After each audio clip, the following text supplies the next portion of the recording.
Here we go. Going live. Holy shit, we might actually do it. I think we're going to do this. I think this is really happening right now. If it actually goes live on time. I'm pretty sure this is a first. Come on, come on, come on. We have gone live and the clock has not ticked over. Holy shit, we actually went live on time. How about that? That's a first. That is. And it's according to my watch, we have, like 10 seconds to go. Nice. Well, then, that's funny. Hold on, I'll be back then. How the hell do we do that? We need to change that pretty quickly before that happens again. Well, yeah, this is a rarity, not a habit. Yeah, no shit, exactly.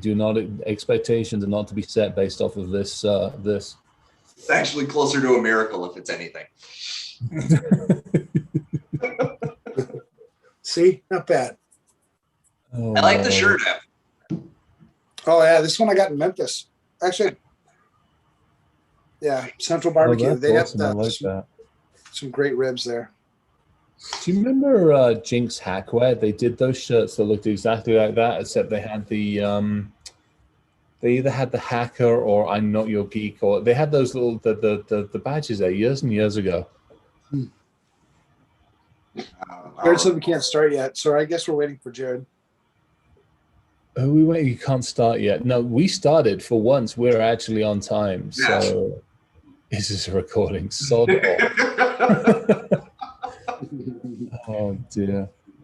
Oh, if Richie's here, I got water. Water. I got a cup of tea. I know I've got a couple of hours of work ahead of me, so I got my cup of tea. Not that that actually helps. Half the time that bloody puts me to sleep, so that doesn't really do what it needs to do. Oh. All right, so here we are. We're going to cut it a little bit short tonight. We're going to go about an hour. I got to hit the road after this, and Chris, you got to hit a different road after this. Yeah. Yep. And Ryan, I suppose you probably get to hit a road too, but you'll hopefully get some sleep yourself. At some point. Yeah. I got like a 3-hour nap tonight. Good. Nice. Good. I crashed on the sofa for an hour with the dogs. Had the music on, had a bite to eat, sat down. I was out. I'm like, I needed that apparently. Yeah. Love yeah, naps. I went from like 6 until 9, and I had no idea what time it was when I woke up. I was like, shit, meeting? No. Oh, shit show. What? Were you still up before? I mean, it sounds like you got up. I finished last night at about 3:30, and the alarm went off at 6:15 this morning for the roundtable thing. But it sounds like you were up at some stupid hour. What the heck time did you get up? Like 2 o'clock is what you said? Yeah. I woke up at 2 o'clock. I had a headache. So I woke up and I was like, oh, just, get some, Tylenol, whatever. And then I was like wide awake. I was like, well, I guess we'll work. Fuck it. Ouch. So I worked. There's always, as you know, there's always, Ryan and I were talking about this today, we should almost do the time one again. Well, and Chris and I were talking about this right before you got on. I have a friend of mine that left IT because in IT, the job was never done. He was never actually off clock, no matter what time of day it was. And we're the same way, right? We're never really off clock. I'm always thinking about something. I'm always plotting for the next thing, the next task. But yeah, that's, I don't know, blessing and a curse of the job, right? And you gotta love it to do it because you're never not doing it. Right, exactly. It's just handle all your businesses in the same day, right? Right, for sure. So time management, and that's never been my skill. I've taken classes on time management. You gave me some tips today, Ryan, about your the program that works for you. Mm-hmm. I just suck at following programs, and maybe that's part of the reason why we're the three of us are good at security shit, is because we just don't follow the damn program. We follow kind of where our heart leads us and do the shit that we think is right. And I think the only thing I've gotten more what's the word I'm looking for, more protective over is my time away. I will, apart from this evening and a couple of other times, I will take 6 o'clock until 9:30 away. And, I've growled at people. Poor, Gabrielle's come under fire for me a couple of times because he tried getting hold of me and wants answers. I'm like, it's my fucking family time. Get the hell away from me. And then what I'm now doing, especially now that the new company I'm with, which I still can't mention because they're not putting the press release out until next week. The new team I'm hanging out with, it's a bunch of Israelis. So, we've got 9 hours time. Wait a second. Did you say new team or nude team? New team. Okay, good. New team is, and so they're there. So it's not nude team. No, not new team. No, I don't want nude Israelis. Well, okay. Listen, they managed to keep themselves fit, so we can deal with that. But no, I don't want nude Israelis. I don't need new teams. Yeah, no, not good. Somebody were talking. I think I did another post at some point in time when I was talking about red spandex again. Somebody said I'd be okay, and I'm like, no. I'm 50 years old and change. I'm like hairy. I've been sitting on my ass for the last year. Not really doing very much. You don't want me in red spandex or blue spandex or purple team spandex. Trust me on this one. It ain't gonna be pretty. Yeah. God, he joined 8,200. Yeah, let's not even go there on that one. Yeah, so that's like, I start working with those guys at 11 o'clock midnight, and then we go till 2, 3 in the morning, and then I'm crashing out. And I actually have in my calendar, at least on their calendar, that guy, I love you guys and kind of new fun team, but do not disturb me before 10 in the morning. Apart from a couple of things that unfortunately have been scheduled before I even got a chance to be there. So now they know. So yeah, I'm getting more protective of like my time. Good for you, man. I encourage that. We'll do a show one day. It's called The Art of Saying No. It's amazing. It's amazing what saying no can do for you in your life. I'm not good at that. You can do it and not feel bad that you didn't help. There are ways to still help and say no. No me, but yes, this person, you should talk to them. Yeah, that I'm getting better at. I'm actually gonna have to say that. So because of who I'm working with, I'm gonna have to back out of doing. I'm having to step away from one or two things, and what I'm doing is I'm like, hey, but here's a couple of folks that should be really able to help you, and I'm happy to do intros and all that shenanigans. So that's kind of cool. It's cool. Ryan, how you doing? Good week? Great week. Busy week. Yeah. I like when they're busy and productive. When they're busy and unproductive, they suck. Mm-hmm. But if it's busy and productive, it's good. It's got a lot of stuff accomplished that has been on the list. And so that always makes you feel good. Yeah. Plus I got a massage today. So how can you not feel good on a day that you get a massage? By the way, if you guys aren't doing this, Richie's got it. Breathe and drink water. And I'm going to add, and get a massage. It really does adjust your attitude. Dogs got body work today. Both the dogs got body work today.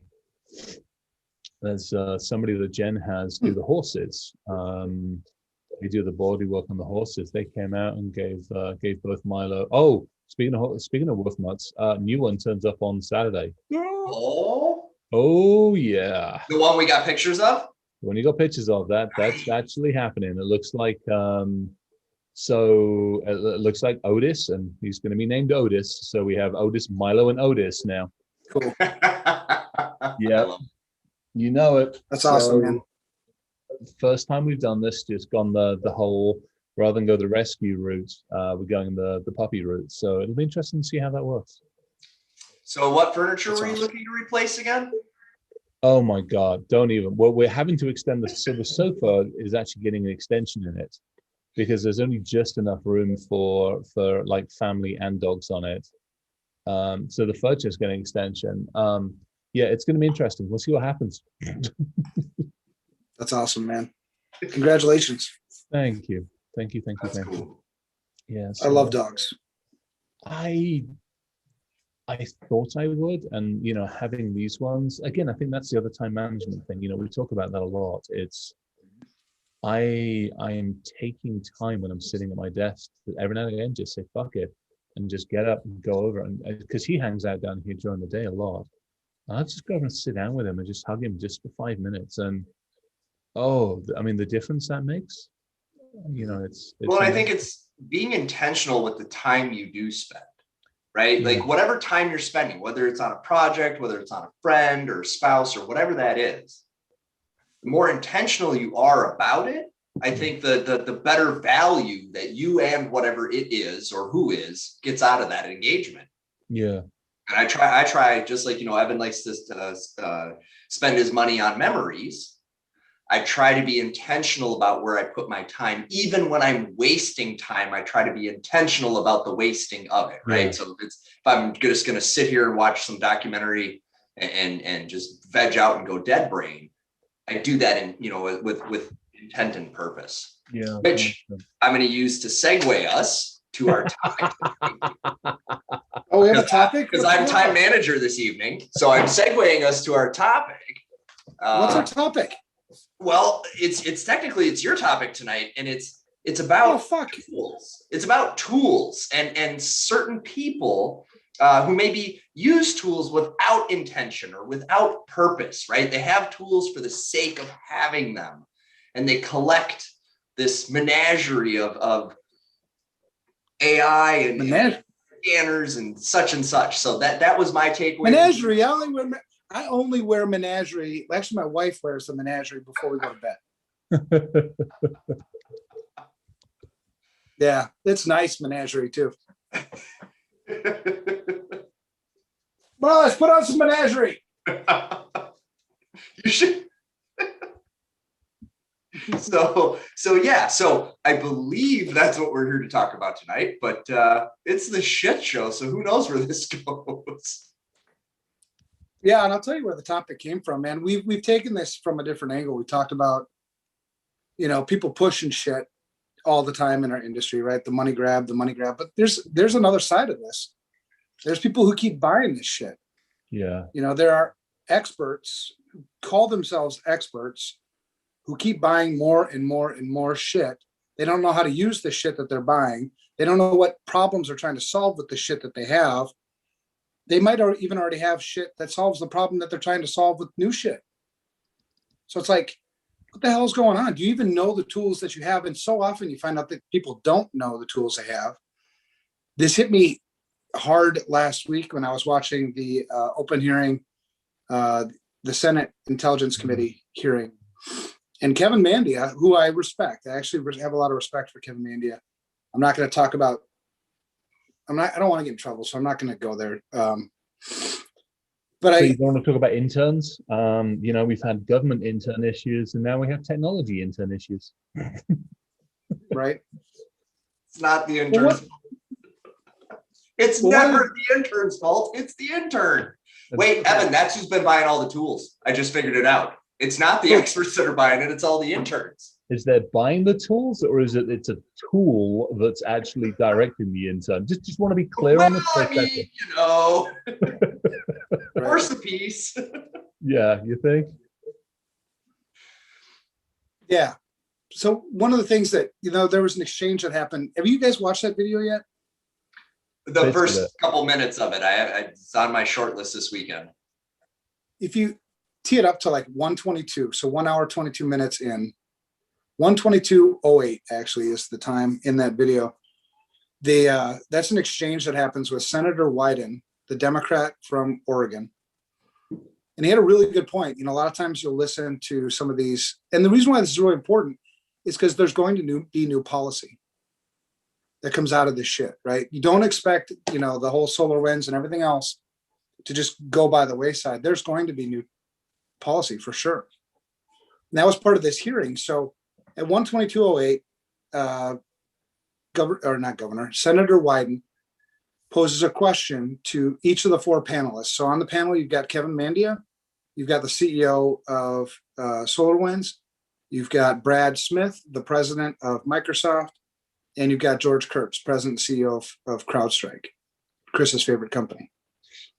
Yay, CrowdStrike.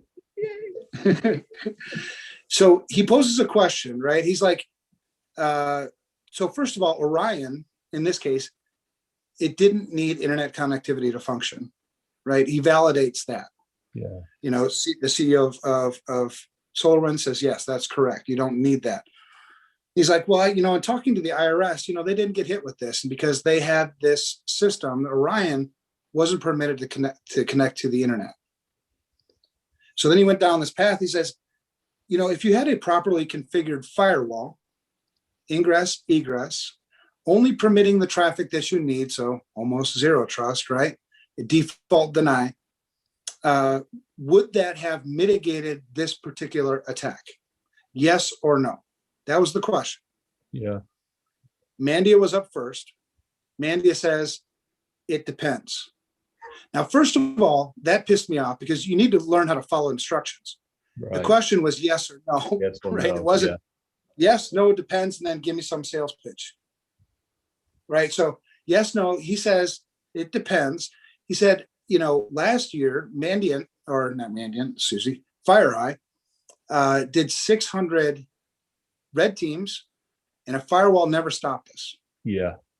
Well, that's not the fucking question. The question was, would a properly configured firewall, stop you? It definitely have a lot more effect. I'm not saying you couldn't get by it.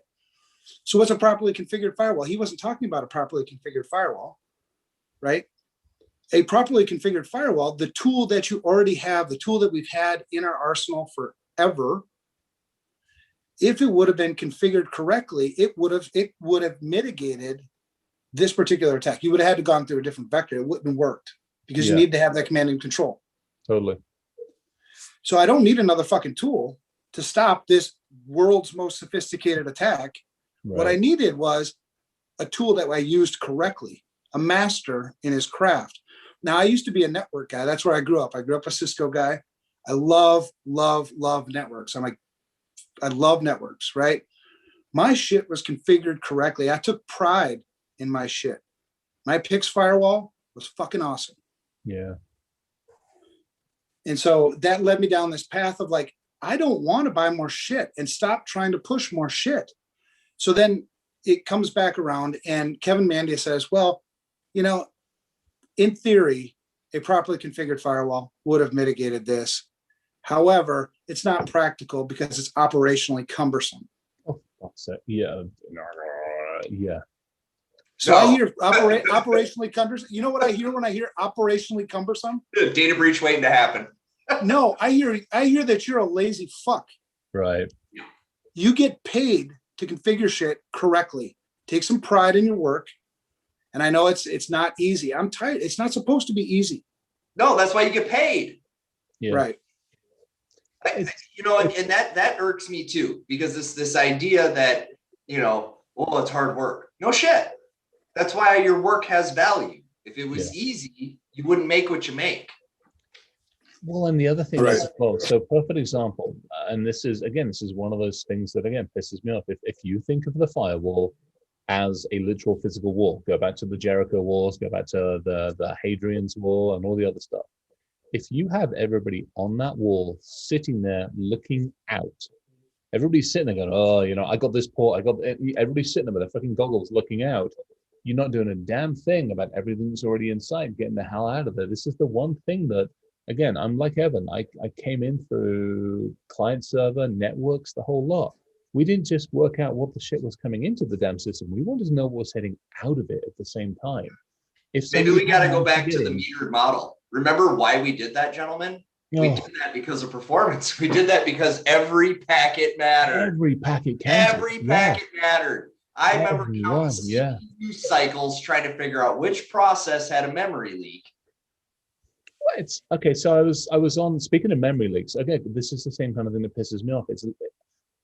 I was sitting looking at the Mac. The Mac was having a bit of a runaway process. It was using like some stupid amount, and I looked at it. And I'm like, okay, this process is using, it's like 600 and something odd meg. And I'm like, what the hell is it doing? What is it doing? I was like, oh yeah, it hovers around that. I'm like, what the fuck are you doing? 3 meg. And then he goes to the gig and I'm like, no, quit the shit. Why can't you code something properly? And why can't we design something? And maybe this is the get off my lawn mentality. We had 4 fucking K to work with. You're better be able to code your shit properly. We had 4K, and we had a fucking, if we were lucky, we had a bloody network that was slightly better than a wet string and 2 tin cans. Right.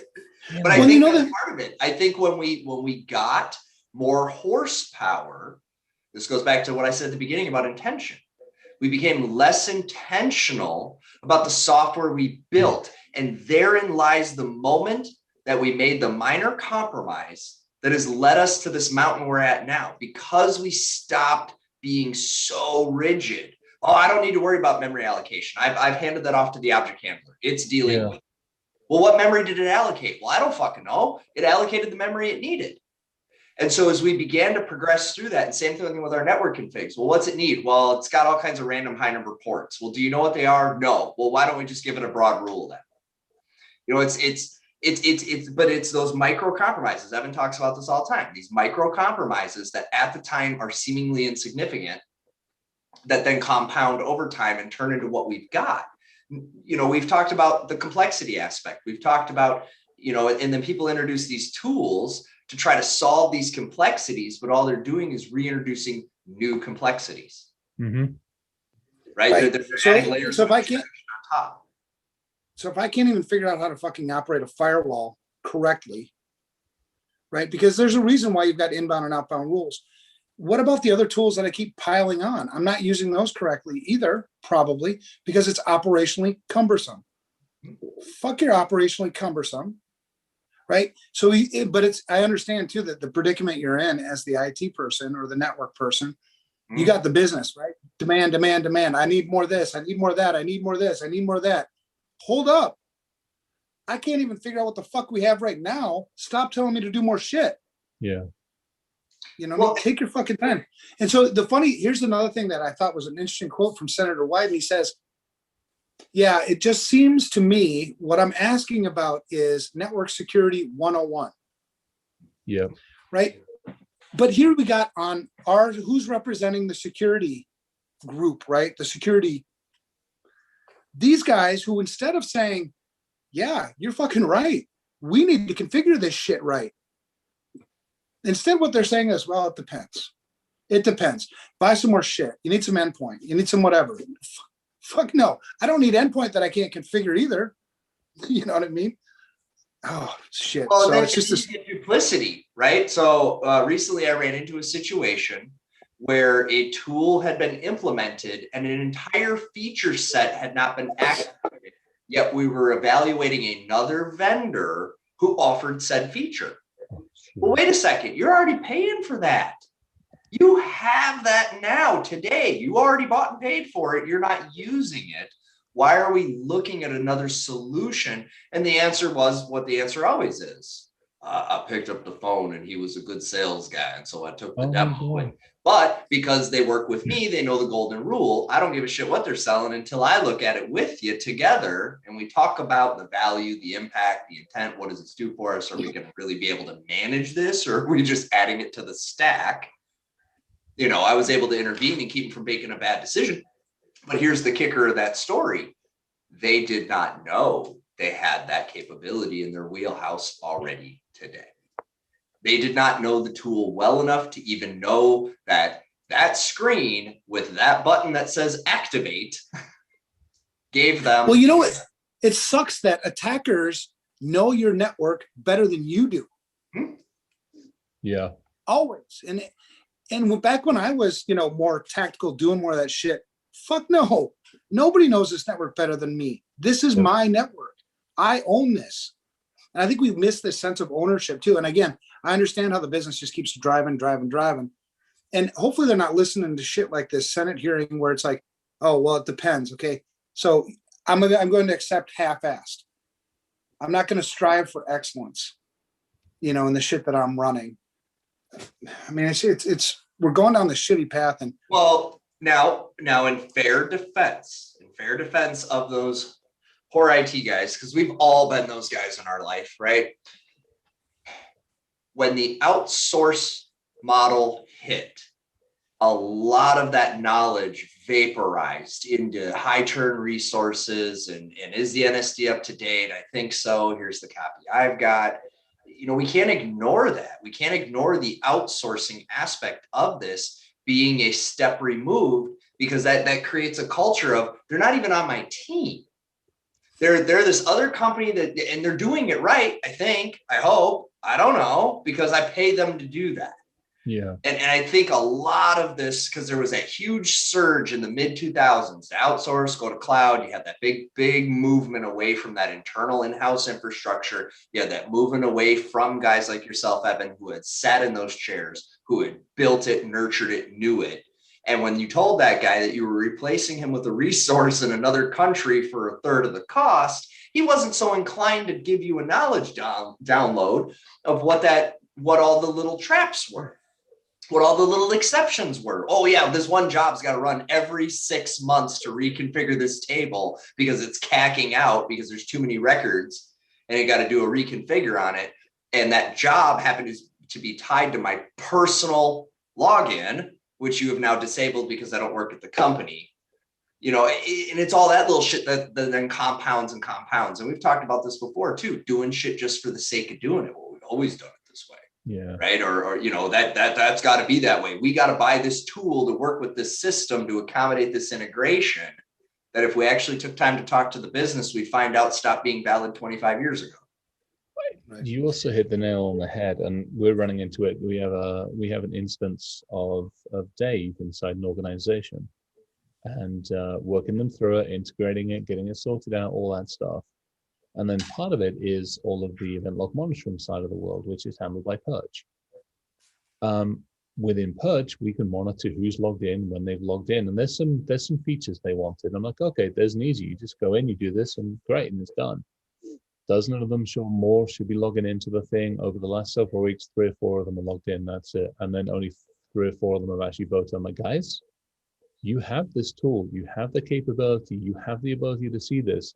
How do I help you understand how this works more effectively? We're replacing, the Splunk stuff you have. It's so freaking costly.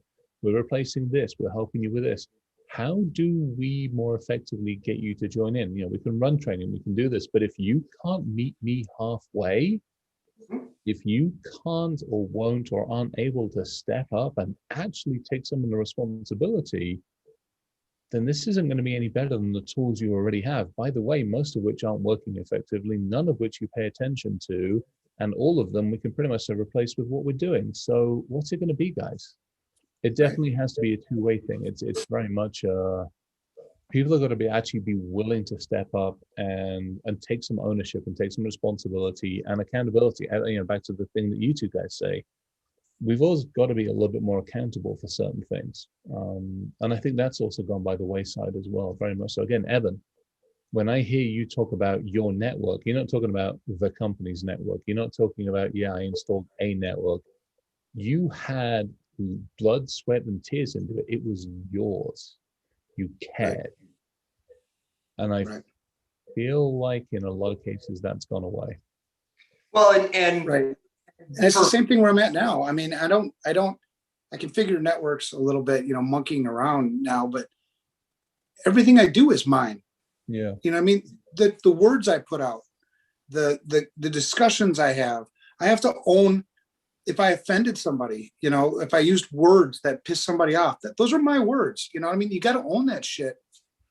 And I was thinking back, as we're talking through this stuff, I'm like, more often than not, I talk people out of technology. The reason it usually is you're not ready for it. Yeah. You want a new thing? Great. There's value in that thing. Why don't you do these other foundational, fundamental things first so that you can use that thing? You're not ready. And then, I was thinking like, what my sim was? When I was doing a lot more networking? Event viewer. That's good. No, event viewer. No, this was my damn sim. This was my sim. I would scroll through and it's not like, I know that networks have become more complex. I'm not an idiot, but we had pretty complex networks and we didn't have a lot of tools to manage them. So you did everything from the command line.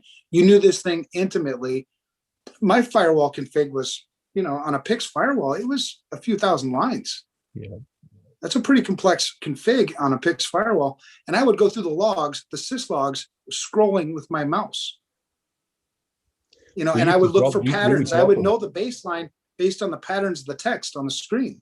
God, we'd drop them and grab them. That was always, we would go through early days of that stuff, or in a batch, we'd drop into a bloody, let's not even go down that route. Yeah, don't even, that's. But I loved my firewall, right? Yeah, no, I get it. And despite all that shit, it didn't stop me from getting hacked, right? I mean, there was, Yeah.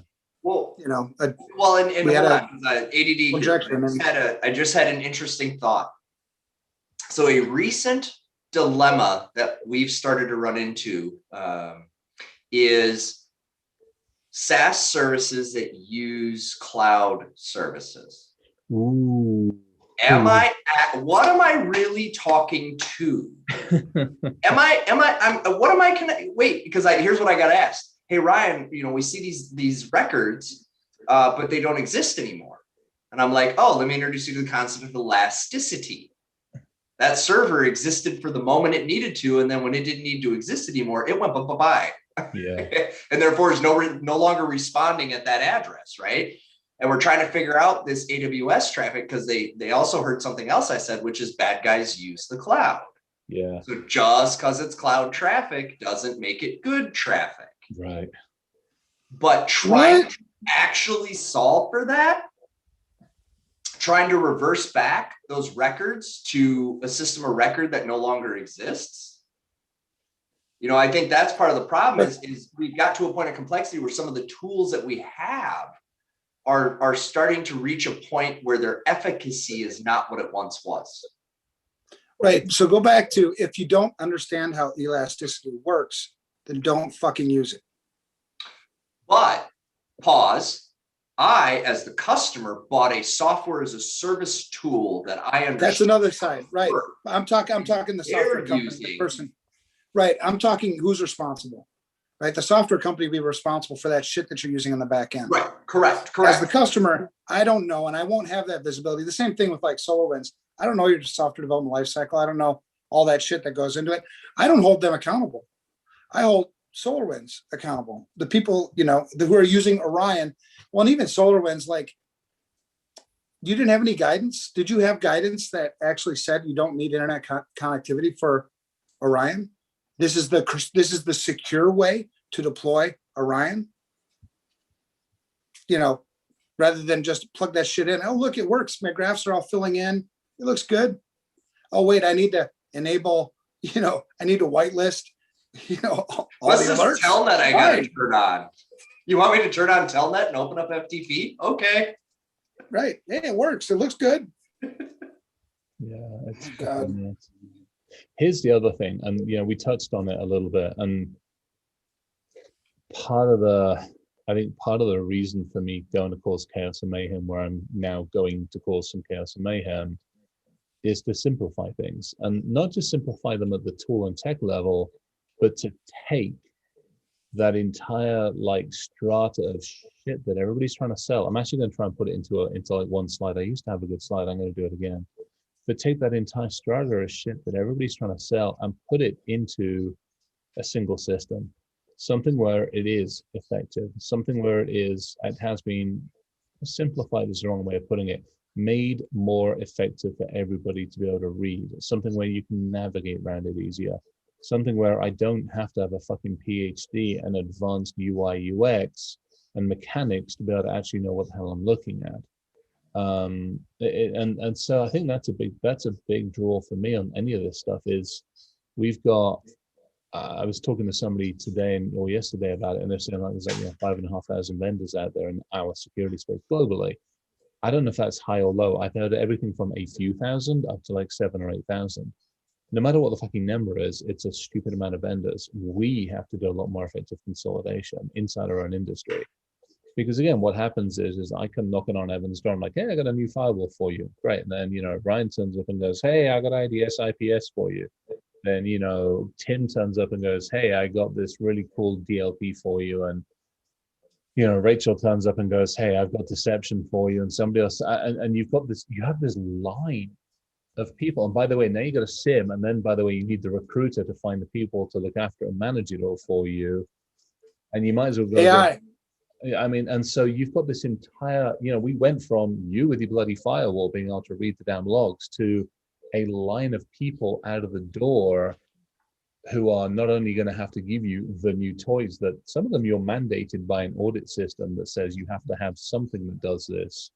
but also that they don't all play together. They don't all work effectively together. There's so much fucking overlap because everybody's trying to be everything to everybody else. Right.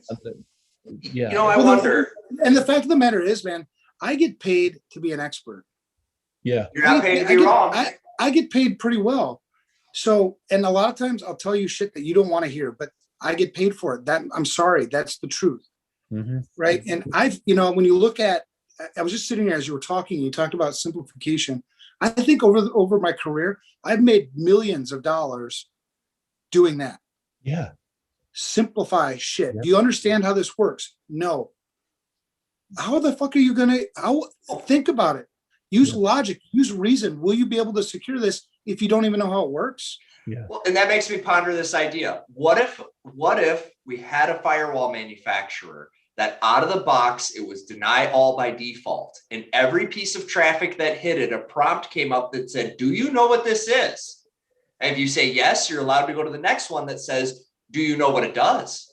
And if you say yes, you can go to the next one that goes. Then it's going to be nobody then will it's going buy to be it. the cookie thing. It's going to be the Nobody cookie will thing buy on it. websites. Exactly. Evan hit it right on the head. Not just, I mean, could you imagine the fucking riots? Why do I have to keep doing this? Why do I just want it to work. I just want it to have sense. I know, but damn it, if they took a second to actually like go, I don't know. Right. No. Oh, okay. Well, it's blocked until you say yes. You can always come back and say yes later, but that's the crazy shit about it, man. Computers only do what you tell them to do. I know. Stop telling them to do stupid shit. I just don't get it. Well, it goes back to do stupid shit. Yes, do stupid shit. Yes, do stupid shit. Do you approve? I do.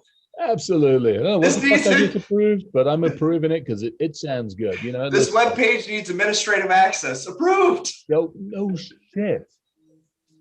And I'm not, and I think we have this thing too where we do this finger pointing, right? Because you have a whole group of IT people, and I understand their frustration too, who point their fingers at the users, right? Fucking users, they're stupid, or management, management won't listen to me. All of us, every single person at every single level of an organization needs to look at themselves in the mirror. What role do you play in this? What part of the problem are you? How can you be better? Instead of this other shit that goes on in so many companies. And actually, this is one of the reasons why I've been kicked out of board meetings, is because you get to this point, you're just like, what the fuck? Board member, you play a role here. Step up. Yeah. And then they're like, I think we've had enough, sir. Right. But it's the truth. I mean, I can't do this myself. I need you to help me. And here's what you do, Oh, fuck, man. Sometimes it gets so frustrating. That's why even backing up when you build a security program, even backing up all the way to the really dirty bullshit stuff, what's the roles and responsibilities here? Who's supposed to be doing what? Are you going to be okay, Mr. CEO, if I tell you we need to slow down on our technology adoption right now? And maybe it's a good thing. Maybe it's a good thing to slow down. Or are you not going to allow me to do that? Because if you're not, then you're handcuffing me and I'm going to have to go with whatever we go with. But you're truly not enabling me to do this risk stuff that you hired me to do. Sounds like you need a tool for that. We need a tool for the boardroom. Right. We need a virtual CEO. You know what? You might be onto something. Virtual CEO. I like this. Chris, Chris, can you build an AI CEO? Oh, I can. We might not like what it does, but I can do it. We'll give it a spin. We'll see how it goes. Oh, we could have so much fun with that shit. Are you kidding me? I would start by feeding it Dilbert. We'd have Dilbert, then probably, we'd have Dilbert. We would probably feed it the Select Terry Pratchett and a few other things in there. And then I'm giving it a Scottish accent. No two ways about it. This fucking CEO, he's going to cuss your ass out. Yeah, we're going to have some fun with this one. I like it. So one thing I do want to bring up while we're talking about tools is my personal axe to grind, which is vendors not being responsible nor accountable for the shit that they are producing and selling to people. Why is it so damn hard for me to use your product in a secure manner? Why is it not secure by default? And I remember the old argument. Because nobody would buy your shit then. Yeah, that's the problem. what if that wasn't an option? I can't buy a car in 2021 without an airbag. See, and that's where I'd like our legislation to go. So bringing this full circle to that Senate Intelligence Committee, that's where you need to go. I'm just All saying, the technology that you create, it needs to be secure by default, and users need to be educated and need to be transparent that, IT person, this is how you install every piece of technology securely. I don't know. I mean, it sounds like the right thing to do. Here's the problem, though. Or at least give the warning. Wait, I want the warning label with the baby with the bag over its head. Because when I opened the firewall box, I got a set of instructions not to eat the packet, not to put the bag over my head, but I didn't get a set of instructions for how to use this thing safely. Well, here's the problem. We go back to something we've talked a little bit about a couple of times. Ryan, you sell yours with the baby bag on the head. Evan comes along and goes, I can do better than that. And I'll start stealing the sales. I'll make mine easier. I look at Evan, I'm like, Evan, stop. And then I come along and go, hey, I got you protected. I got you covered. If you just turn this on and plug it in, 100% protection. Well, and that's why this needs to be legislated, right? This is where the government is supposed to come in. This is where the government is supposed to, implement some regulation so that can happen, right? We've got to have this level playing field. What's the level playing field? Well, there is one, because we don't have a safety standard for technology yet. We just don't have that safety standard. This goes all the way back to my whole other axe that I love to grind, which is we are incompatible with the world we're building. And therefore our laws have not caught up because our understanding of this monster we've created hasn't even caught up yet. Right. We don't fully grasp what we've grabbed onto here. This thing's got a lot of tentacles. Let me read something. So I was... What? Tentacles? We got tentacles, not testicles. Oh, speaking of tentacles, I got t-shirts. I should have worn mine. I got tentacles. I got the Tactical as Fuck Octopus t-shirt. I need one. Where do I get one? Do me a favor, shoot me a text, put your size on it. I got you covered. Done deal. Doing it now. Well, so I got a quote. I was doing a roundtable this morning, and it was a fantastic roundtable. Some really, really cool people on, and I had the pleasure to do the whatever the hell you want to call it, master of ceremony shift. And this is a really nice one from one of the leaders. We have to do better, and we being the vendors, we have to do better. Lead by example. Lead and be a vet of vendors, because vendors are part of the company. And that was really interesting. And I think a lot of people aren't thinking that way. You're right. Your insurance company is. Your insurance company sure is. But we are not. Here's the thing, because years ago, and this is how he described it, years ago, you bought Windows. It came in a box and you plugged it in and that was it. Nowadays, you rent an Exchange server online. You rent your email online. You rent your SIM online. We all rent this. So my company is no longer my company. My company is rented out to the very vendors who are not, to your guys' point, who are not taking the responsibility of being part of the company. They're still selling the box. They're still selling, here's the box. I'll see you in 12 months' time for the renewal. No. Right. We are now joined. I shake the hands on this deal. I can't let go, because you and I are now joined, because it is now one company. And we don't have that mentality. We're not thinking that way. Right. Well, take like, because it's a really complex problem, but just take the simplicity of one thing. Let's say that you legislated, I don't even know how you do that anymore, because we used to have boundaries. Yeah, we don't. Correct. Boundaries are gone. No, there's no. But how about if you have like every critical asset? I don't know. Define what critical asset is. Something that the absence. Wait, I got your definition. It's something that the absence of causes your business to stop. No toilet roll. Absence of causes your business to stop. Your secretary is leaving to go somewhere else. Yep. It causes your sphincter to pucker up. Yeah. At least itch. At the very least, it causes it to itch. No. No. It's the okay. Go back 12 months. Hang on. Go back 12 months. It takes society down. Yeah.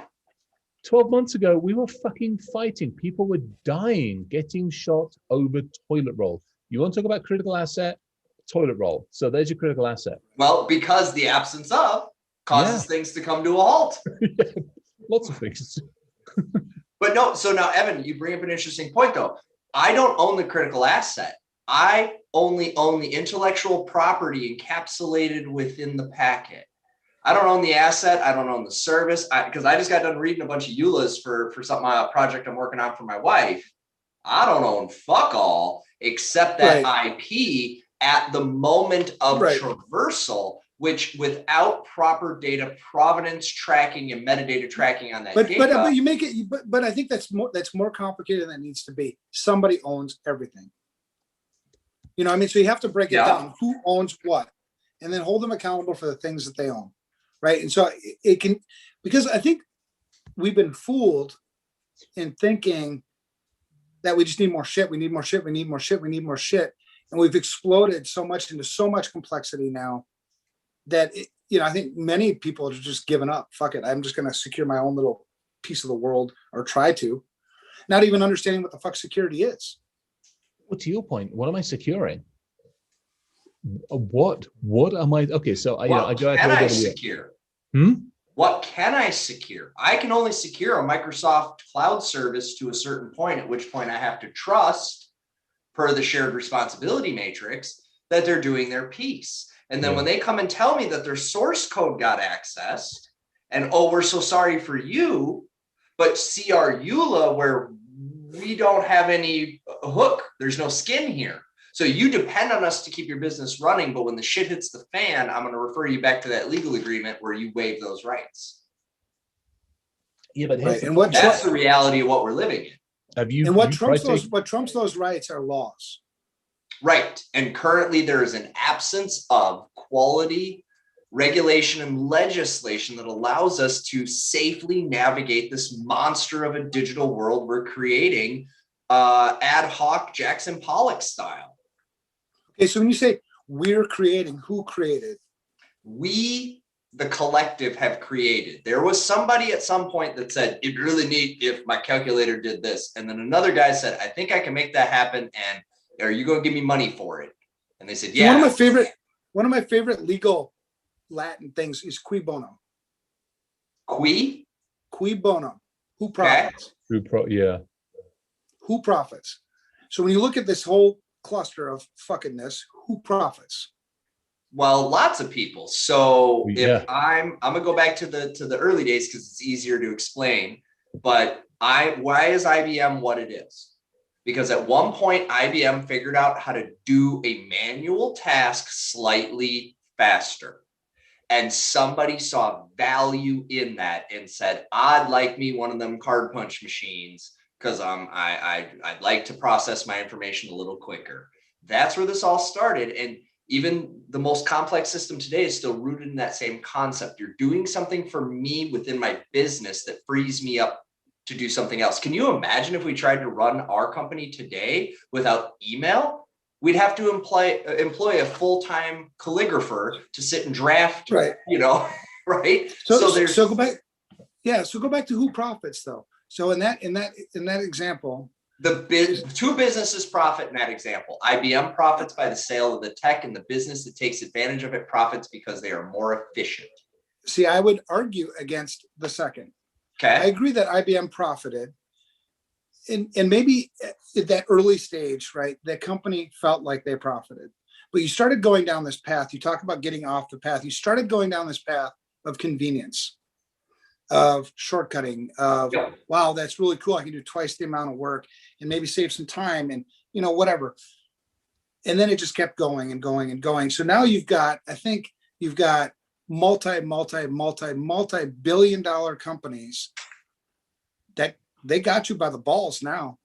Oh, 100%. That was the whole EULA thing for my wife. So I can't really get into the project because I don't want it to be misused. It's one of those mission things, right? So it's for the betterment of the world. But we're trying to solve for how do we dev this thing out without me having to be the one to build it by hand and relearn all the Xamarin shit I already forgot, and, you know, spend a bunch of money, to get it to a point where it's viable without giving away the golden goose. Even though we fully intend to give it away for free to the end user, there's still a potential financial piece that would, and that money would then just be funneled right back into charitable causes. It's not going to be used for any kind of, you know, profit mongering. That's not who we are as people. But we also, just like we do with Security Studio and FR Secure, we want to fiercely protect the mission. We don't want the pollution of this movement, of this mission and this vision, corrupted by just pure greed and you know, out of control capitalism. But in reading these agreements, I cannot find a fucking platform that I don't stand at least some portion of risk that they could screw me, and the best I can hope for is $100, and I either sign the agreement and I get the thing, or I don't sign the agreement. So back to cui bono. Take before you hit the cui bono, let me have a thought on this one. When was the last time any of us, I'm including myself in this one, argued a set of service level agreements at that level? Like I don't have enough capital that they would even entertain it. The last time I did it, I worked for an organization that had such a large business, if you will, that I was able to get good old Microsoft to make a change, because I got no money. Now, okay, Ryan, how long ago was that, if you don't mind? Gosh, that's got to be going on about 10 years at this point. And so that's what I'm wondering, because I mean, I remember, and this is actually a really interesting point. I think this goes into it, and apologies for going off the cui bono thing for a second. No, 10-minute warning. I remember sitting in rooms, and we're going back a little bit further than 10 years. I've been out here 12, 13 years. So going back like 13, 14 years, sitting in a room with like CA, and at the time it was PeopleSoft and whoever the hell else was doing the SaaS type platforms. And I remember sitting down, going through their agreements and arguing points and basically standing in my corner saying, no, this has to change. And I remember doing that. I would be really interested the last time anybody went up against any of those types, that level, those types of providers, which do hold everything. And actually, when was the last time somebody took SolarWinds' fucking end user agreement and actually gave it to a lawyer and said, go argue this shit? Wait, hold on. Caveat. That's funny. Question. When's the last time somebody's had a lawyer qualified to read the fucking thing? Ooh, okay. Don't like that caveat, but you're right. I'm just being real here. I'm being real, guys. I've run into that too. You go to legal. Right. Legal don't have a fucking clue what they're looking at. I've spent more time explaining to lawyers what they're supposed to understand about this document. I'm guessing you two have that shared experience as well. Yeah, I do. Hi, General Counsel. Here's what that word means.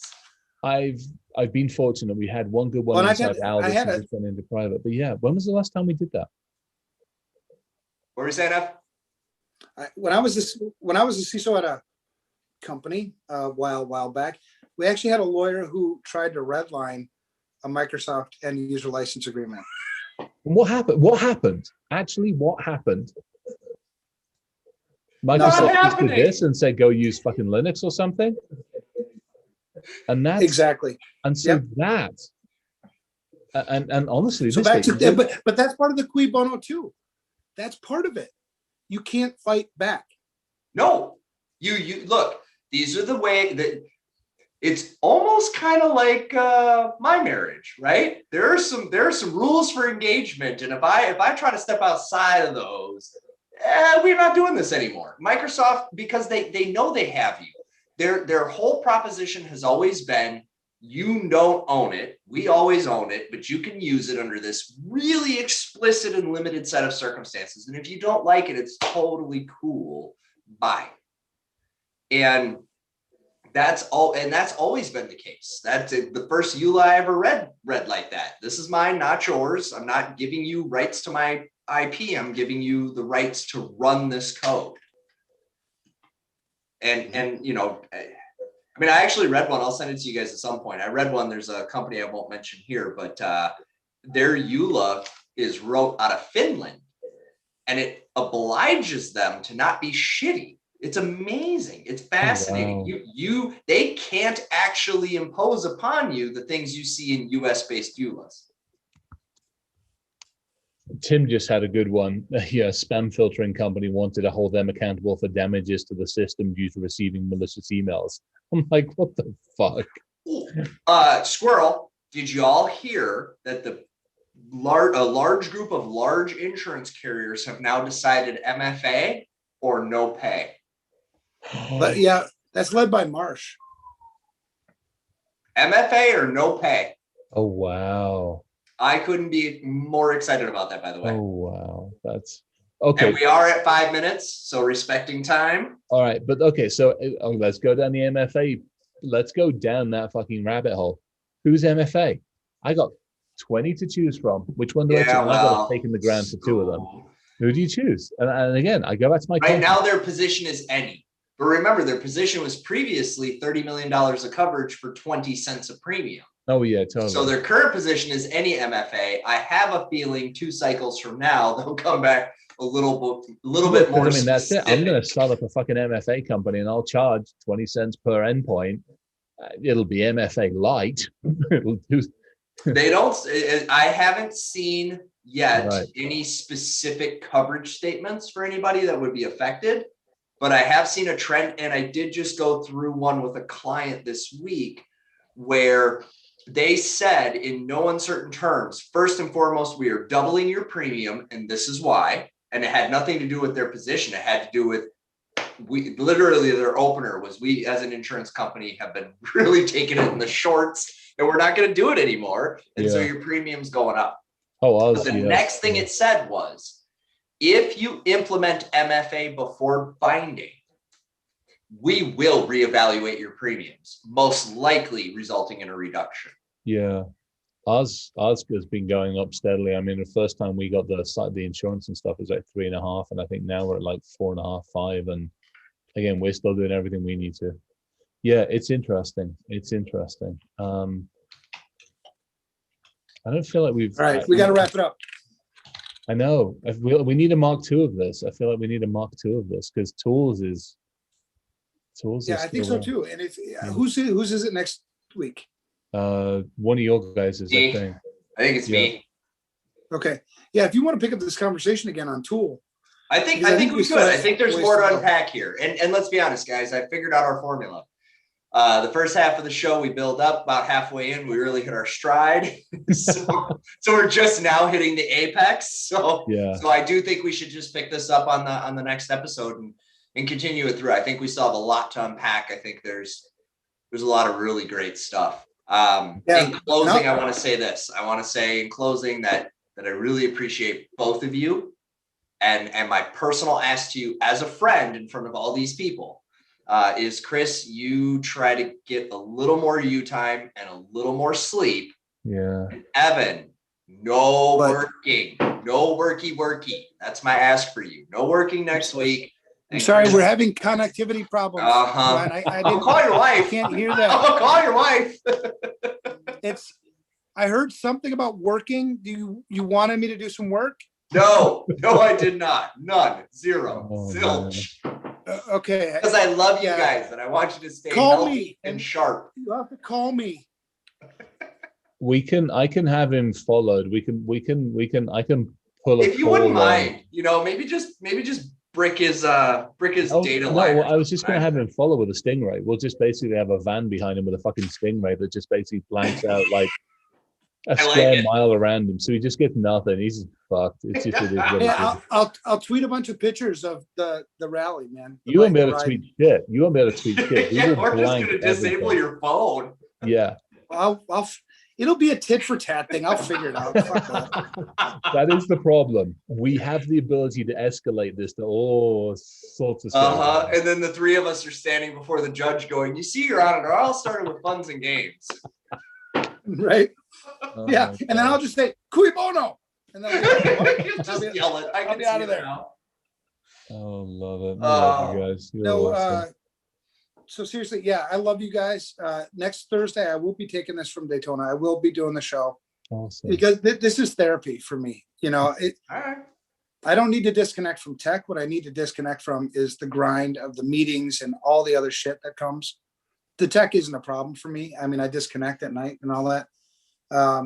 If Tim, he's down sort of like 2.5 hours away from where I'm going to be. And I don't know if he's expecting me to go that way. I was thinking about going that way, but I don't think I'm going to be able to get my wife to let me go that way. Tim, you got to drive up, and we want selfies. You got to drive up to Tim, make the journey. Me? No, Tim. No, Tim to drive to you. Good. Yeah. Hey, when you see Dale, give Dale a big ass freaking hug from me. He will explain why. I'm not going to do it on air, but he'll explain why. Give Dale a really big fucking hug from me, please. In fact, all of us. Dale, huge hugs for you. Know what you're going through at the moment. Love you, brother. Yeah, we do love you, man. He's been coming every morning to the daily insanity check-ins. Cool. And I've gotten to know him, pretty well, and He's just awesome. love the guy. I totally. got to meet his son. So one of the daily insanities this week, his son, Dale was going to introduce his son to us, and his son hits his head on the garage door and says something like, "Fucking shit," right? And so we hear that. We haven't even seen the kid yet, right? And then he's like, he says "fucking shit," right? And so he goes, "Hey, Evan, I want you to meet, my son." And I'm like, "Your son's got a potty mouth." But it was funny. Yeah, he's a good guy. I love it. All right. But yeah, have a good night, you guys. I love you. Travel Chris, safe tonight. best of luck into you the too, guys. shitload of work you got to do. And thank you, Ryan. I can't even tell you how important it is to have friends like you guys. Just kind of get through those tough times, man, those dark times when the mind ain't working right. So I appreciate both of you. Yeah, same. Right back at you guys. Love you both. Love you too. Thanks to everybody listening in. We'll catch everybody next week.